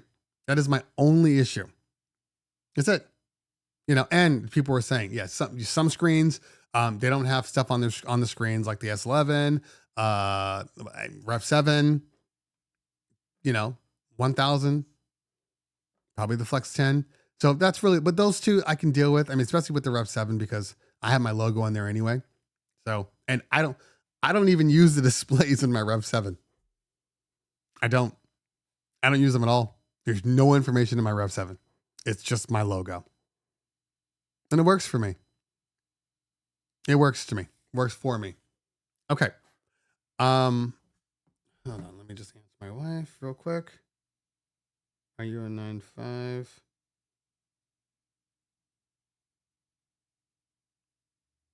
Oh, they're Converse. That I have to find out. Okay. Hold on one second.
Okay, sorry. I had to answer my wife real quick. To answer Philip's question, I use Serato because the scratching thing is an issue for me, and I have to. Yeah. So, but it's almost there. It is almost there, and maybe for some of my normal parties, I won't care about it, and I'll just deal with it. But kind of an issue for me because I hear it immediately and it drives me nuts. Okay. So where was I at? Okay. So that was about 3:00, worked on my session or 2:00. Then I went to a couple of sessions after. There was a sound check at 7:00 and I was using the cross 12s. So I wasn't even sure if DJ worked with the cross 12s. To be honest with you, but moving platters. So that's going to be an issue. We had choices. Pioneer DJ and EV were the two main, donators, contributors to the conference. So there were EV speakers everywhere. And then Pioneer, had a floor so you could go see all the booths and stuff like that. And, so they had a floor and there was a Rev 7. This is performance, but at EV, there was a Rev 5 on the EV performance stage. Then there was, did they have a F7 there? They did have a F7. They had some Cross 12s connected to an S5. They had their Express speakers there, but all the DJs were using Pioneer stuff. So there was a Rev 7, there was S11 with Cross 12s. Strangely, there was an SX2, but I think that was the one performer that used it. Kung Fu DJ, super dope guy. He's the Kung Fu DJ. And you ever meet people and you're just like, you are worldly? Well, that's how this guy feels. He's just worldly. You know, there's certain people that just give off I don't judge anybody. I love everybody for whom they are. He's one of those guys. I'm not one of those guys. I'm judgy. I'm judgy as heck. I am. But I'm also that's just the way I work. So Kung Fu DJ, he used the SX3. Scratch Bastard used an S11 in the Cross 12s. And I think for a lot of people, it was their first time really using it. Because remember, all of the people that got the Cross 12s, even, Scratch did a demo on them. I mean, I had a review on them.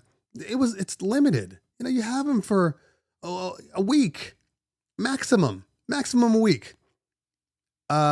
So even though in my review, I loved them, I hadn't like really been on them. So this was my first time back with them. Still love them. Still fantastic. They are absolutely fantastic. I did realize though, you don't think as you're looking at the buttons, because on the Cross 12 they have a cube patch which also doubles as a sampler patch, right? A patch of buttons, four buttons, little strip. And when you see those buttons, they're small. So in your mind, you're thinking, oh, they're probably, you got to press on them hard. They are like legitimately, you can swipe them and it's like, bam. So that was the one thing. I did two things and I didn't realize how I did them. I hit the sampler a couple of times. And my sampler volume, because I don't really use samples, so my volume was at like 12 o'clock. That stuff came in hot. So then I adjusted that.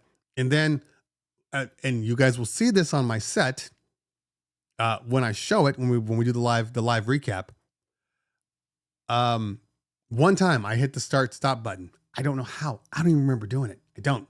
But I was in the middle of a mix and going through, and I think I must have just swiped it, and it turned it off. That's just that one time. But besides that, they're fantastic. I mean, so when you're using the Rain 12s or the Rain 1, there's a feeling. And yes, people will say they feel just like turntables. They do and they don't. There is a feeling with the Rain 12s that is synthetic. I don't have a problem with the Rain 12s. So let's just get that out of the way. But there is I'm not using turntables feeling to them. Now, for some people, it's better. For some people, it's worse. I sit in the middle. I know when I'm using Rain 12s. Something about them, something about the way the weight is. I know I'm using Rain 12s. When I use a Cross, it feels like I'm using my turntables. Absolutely feels exactly the same. So I do personally prefer the Cross 12s over the Rain 12s, but the Rain 12s are good, but I just prefer the Crosses. And since this was my first time really using them, in a live setting with people, with stress and with everything else, they came through with shining colors. And then the S11 is, fantastic. By the way, first time in a performance that I actually used the pitch down, the key down, because with the S11, as great as it is, for me, the weakest point of the S11 is just getting to certain things, because obviously there's certain things that you can't. It's not like S7 or an S9 where you can MIDI map anything anywhere. You can on the buttons, but on the screen you are slightly limited to what you can do. So, like I've always wanted Silent Q to replace the sync buttons up top. Yes, with some clever programming you can do it, but you can't just do it out of on your own basically. And but it would be cool if they could do something where you could just kind of set like in the menu, okay, what do you want to be here? And you just put Silent DJ, whatever, whatever. Silent Q. So, but I did go through, hit the pitch downs, and sometimes a lot of people when they're doing performances, they're just everything's all surface level. But I'm like, hey, I'm gonna do some things. I have a blow your whistle, not too short, old school, blow the whistle into tambourine, because the tambourine mix, the tambourine loop that they say on Eve's song is a sample from a different record. But if you take it and you loop that part and then you pitch down and you slow it down, you can get the exact same key that they used for the sample and then play it. That one I will post on IG. I'll probably post that today if I have some time. I'm really short on time today, but I do want to talk about the mix, talk about my mindset when I was doing the mix, and we'll do that live. So if you guys are down for that, members only, show some love, show some support. It's like just hit that member or join button, and then we will do that. Yeah, Chuck Brown. Yeah.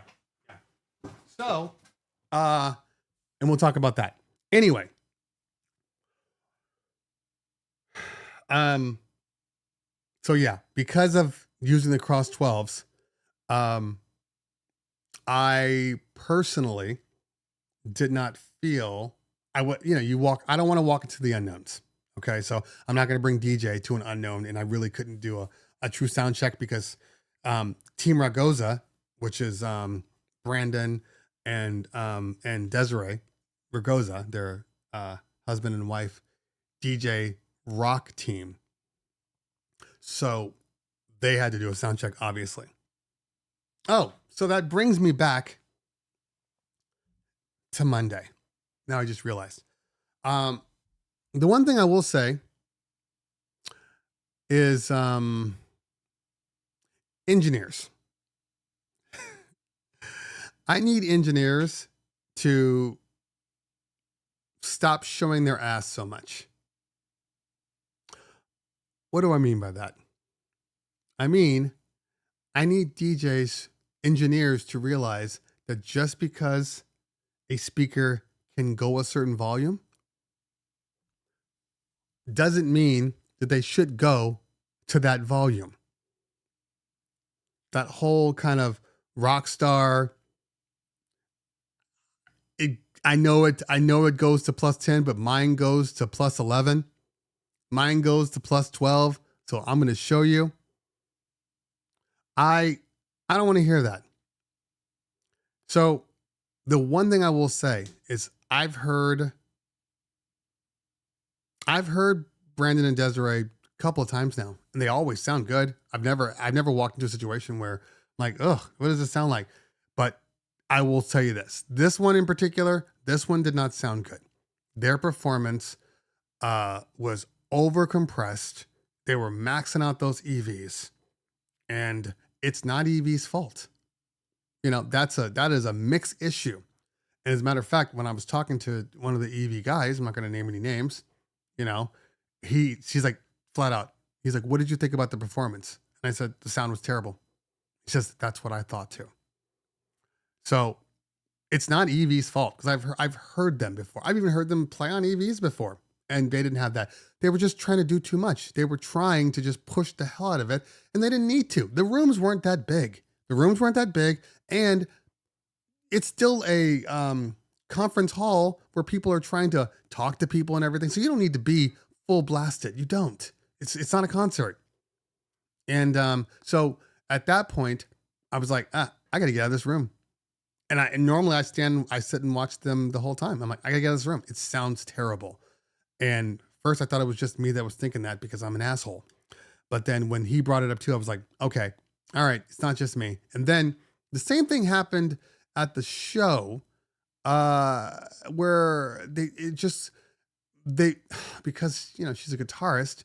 I don't know. They felt like they just had to have her up louder, so then he had to compensate, and then it was just a lot more noise. Now, it wasn't them. I mean, they have their song choices might be in kind of the upper registry, like where it's just like low end and then high synths and things like that, because they play a lot of like kind of EDM type stuff to go along with it. They jump around, but when you already have her guitar that's sitting at that higher registry, and now you have him and his music is sitting at the higher registry with a whole bunch of synths and stuff, it's gonna, if you don't EQ it perfectly, it's gonna come off sounding kind of bad. And so again, not their fault. Completely an engineer's fault. Completely engineer's fault. So it's okay to play a little lower, not them, but the system to play a little lower to allow for headroom. Did we forget about headroom? Did we forget that the headroom is there? So if you do go louder, that you're not gonna pop that limiter? No, Mac, you keep saying limiter. No, that's not the answer. That's not the answer for this one, because all a limiter does is compress. And if you're already pushing the system and you have limiters on, which everybody should have limiters on, there's limiters on everything. It's just even trying to avoid a limiter, there's a limiter. But if your limiter, if you're pushing it and now it's compressing, everything's going to sound bad. Everything's going to sound bad, even with the limiter. All the limiter is going to do is stop you from like blowing your eardrums out. It's not going to make the mix sound good if you're pushing too hard. I mean, every song. I mean, look, I was a producer and I engineered every song I ever had, and the limiter is designed to compress, to fatten up the song a little bit, to fatten up that particular instrument. But if you overcompress, now it's just trash, So it's too much. It was just too much, And then Scratch Bastard came on right after them. Paul is Paul. We've talked enough to become, good acquaintances, maybe even turning into friends. I don't know. I don't want to make that assumption and try to, my buddy Scratch, but I don't want to do that, but like, I think we're getting there. I mean, I've interviewed him a couple times and, we're obviously share the same circles, know the same people. So compression is a bit different than compression. Oh, no, you're right, Mac. It is different, but ultimately it's a compressor. Any type of thing you put on there, even if you put on a de-esser, it's still a compressor. It's still going to compress when taken to the extremes. That's just, I mean, you are limiting what's going above it. It's your wall. Therefore, it's compressing once it hits that limit and you try to go above it. It's still a compressor, no matter how much we try to do it.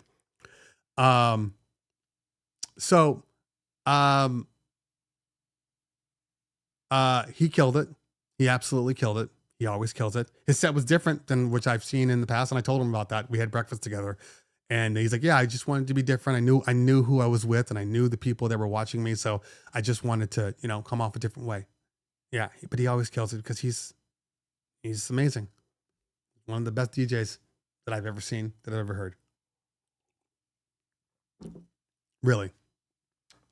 Anyway.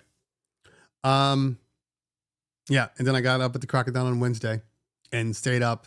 Wednesday, I was up by 7:30 to have breakfast at 11, to have breakfast at 8.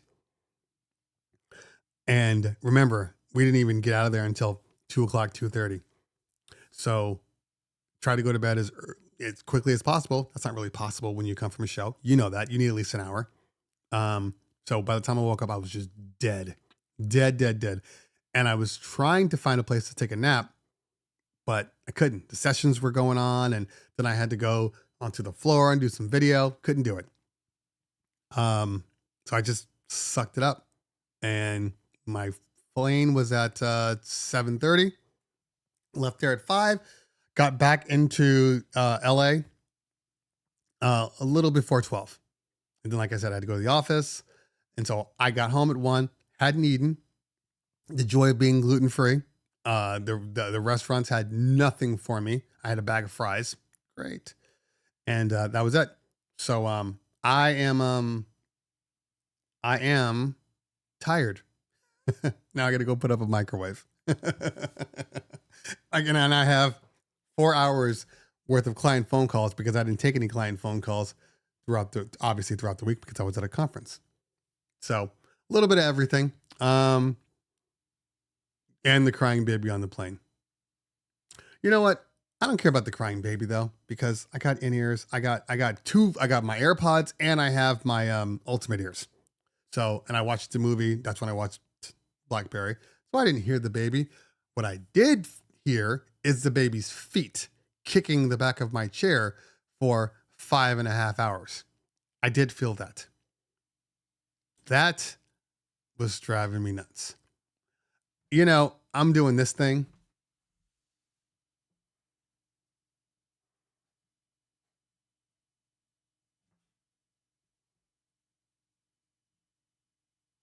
You know what's funny about that?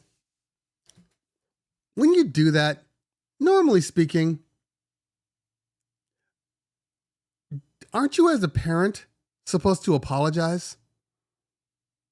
Like, I didn't ask for them to apologize about a baby crying on a plane. Babies cry on planes. It is what it is. Babies got to travel too. So I get that. That's why we have, sound canceling headphones and earphones and AirPods and all that stuff. But if somebody kicks your chair and you turn around and you recognize that a chair is being kicked, you would think that if you don't do it throughout the flight, when I'm getting up and we make eye contact, you would think you would say, sorry about the baby. No. And that's when I have a problem. I don't have a problem with the baby crying, and I don't think anybody should be mad if you're on a plane and the baby's crying. I don't think that should ever happen. I won't say anything about, hey, can you shut your baby up? Like, I'm not going to say that. But if a baby's kicking your chair, come on. You got to say something. That's just kick the mom. You guys are some angry individuals. You guys are all Franks in here today. So anyway, yeah. So like I said, I have a number of meetings today. But the good news is after today, this is my last party until January 6th, my last bar mitzvah. Like I said, I got some side events. I got a New Year's event, but this is like my last main party is December 16th. So I'll have more time, and I need the time because I have some videos I still have to edit. I have some client work I have to do. I got a lot of stuff. But we will be doing the live show. So if you're down to be on the live, if you're down to be on the DJ review show, my performance review, it's going to be members only. Should be a good time. I'm going to be honest about the mix. Why I did it, where it comes from, things I loved, things I hated, performing in front of all DJs. We're going to talk all about that. So become a member, hit the join button, or else you'll be seeing it not live, potentially in either a few weeks or no weeks. It depends on how I feel about it. Because Twitch subscribers, I wasn't doing it on Twitch. This is going to be on YouTube. Although I don't have a problem doing it for Twitch subscribers, potentially. And then I just kill it afterwards. You don't need, it's not like, it's like your Patreon. Like, I have Patreon. It works for everything. Man. Well, let me think about it. Let me think about it. I do have to. I have another call at 1. Let me just, before I end the show, let me see if there's any questions that came up that I can answer real quick. When Serato came out, Scratch Live, how soon did you adapt to it? Were you all in, or did you use CDs? No, I was using DVS from the start. And I adapted pretty easily. Look, I mean, all DJ equipment, all DVS, all computer-based stuff, you should be able to adapt to it. Every single one of them, besides Virtual DJ, and I explained the problem with Virtual DJ, and now they have those variations. But if you just take a software, plug it in, turn off all the features, you're a vinyl DJ again with DVS. Keep it in absolute mode, you're a vinyl DJ. So there shouldn't be an issue with people just being able to, get in and start treating it just like they normally do. That shouldn't be an issue. So yeah, I didn't have a problem. Your different databases also. Thank you, Mixmaster G. DJ Pro AI and DJ Pro 5 use different databases. Yeah, I wish if they can do a cloud. Okay. Let's see, anything else? TDs, I use plus 16 because I make huge jumps in BPMs often, but because I prefer the smaller amount, I have to move the pitch fader to change it. So, T-Diesel. A lot of people use plus 16.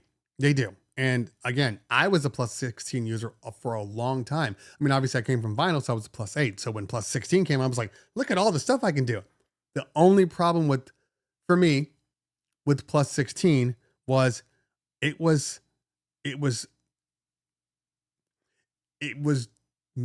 making me DJ to too many extremes.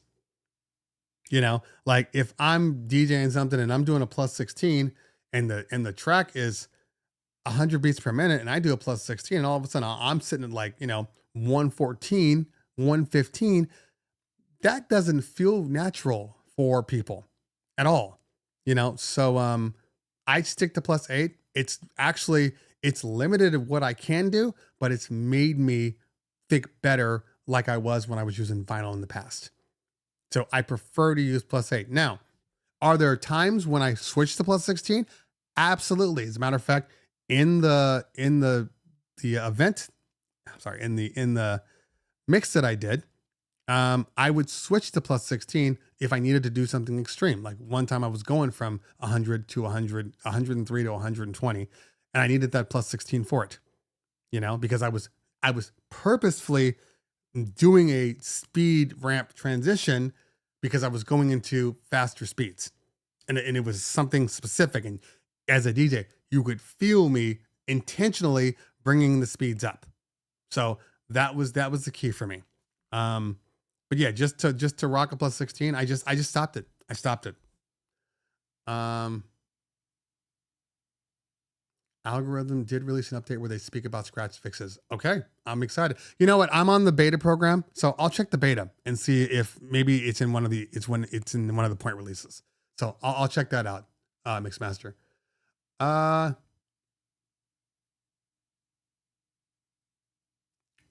I performed. Okay, I answered that one. Due to DJ's improvement, would you consider using DJ all the way in place of SRT? It seems like such a niche solution to jump between iOS and Mac OS. Well, yeah, I talked about that. Yeah, my problem between the iOS and Mac OS specifically. Okay, let's see here. All right, skip past Frank. If there's anything else that I missed.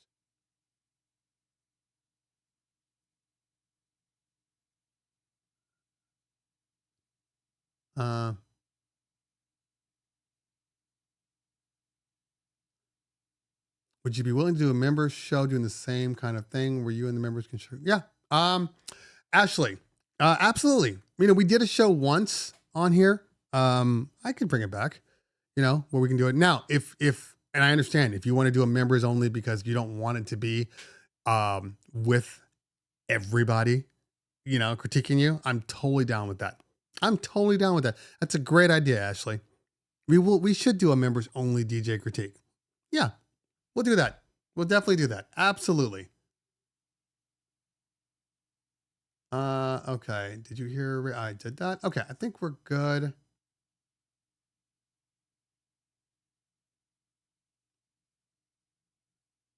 All right. Ashley says, I had a problem with my Rev 7 at a gig a couple of weeks ago. Would play tracks for like 1 or 2 minutes and would start to slow down until the track was playing in reverse. Test the sense and no. Sometimes, in all honesty, sometimes there's just ghost in the machine. Everybody always talks about all the apps and everything's perfect and virtual DJ doesn't crash and doesn't do this. I watched it happen. I had to go. My set was early because Lou Paris was right before me and he was using virtual DJ and everything was fine. All of a sudden he turns to me and says, I don't have any control. He was using a Rev 7. He goes, I don't have any control of the system anymore. See, he was trying to do it from the computer. He's like, I've lost all control. So it does happen. There's, sometimes shit just happens and you just gotta, move over from there. That's it. So, okay.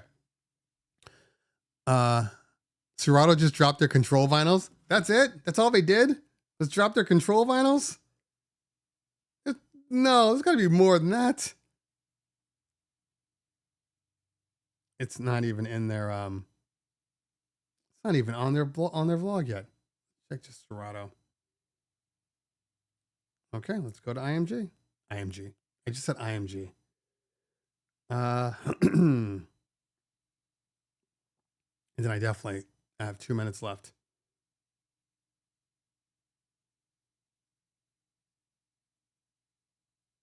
Yeah, and I don't even see anything yet. Sacred Geometry Foundation. Get it here. Yeah, it's vinyl. It's vinyl.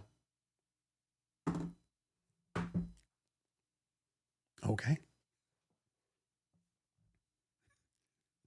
Oh, okay.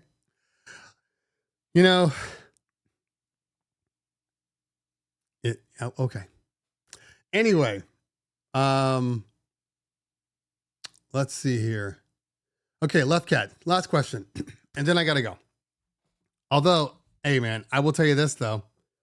I know it's good. Yeah. Oh, there it is down there. I will tell you this. They're white. Their white Serato records, I always have an affinity for. Like, I'm always like, ooh, I want that. White records just look good. They just look good. Mine are black because I'm representing.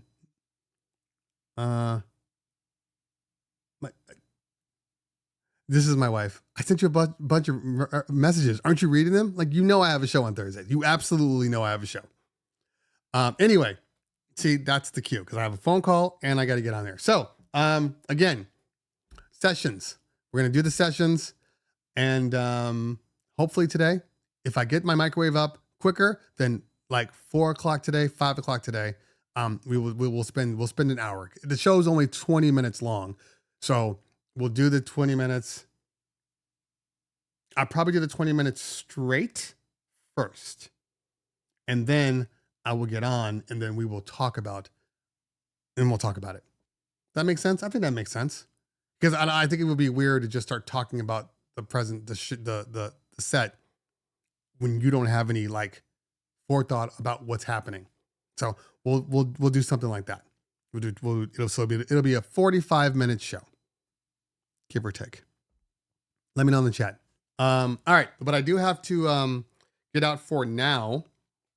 I do want to thank everybody for hanging out. Appreciate it. Thoughts on white gear, white speakers as well. If you're doing a wedding, white's a good, clean system. It looks good. My furniture is white. I could have gone with black, but I went with white because I think white just is universal. Even black, you might have problems with. So white tends to work. White speakers absolutely work, especially if you're using, you know, you're doing a wedding, you got white furniture, white speakers, it's all clean at 100%. Don't have a problem with it. I will be here next Thursday.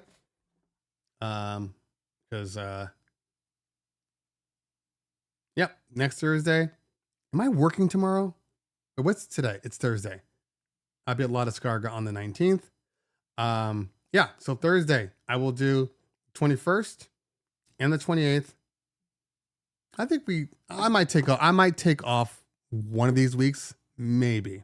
We'll see. Anyway, I got to run, everybody. So, thank you so much. Appreciate you all. If you have parties this weekend, have great parties.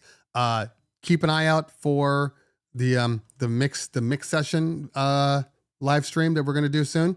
And, we'll talk soon, everybody. Have a great day. Did not want to go there.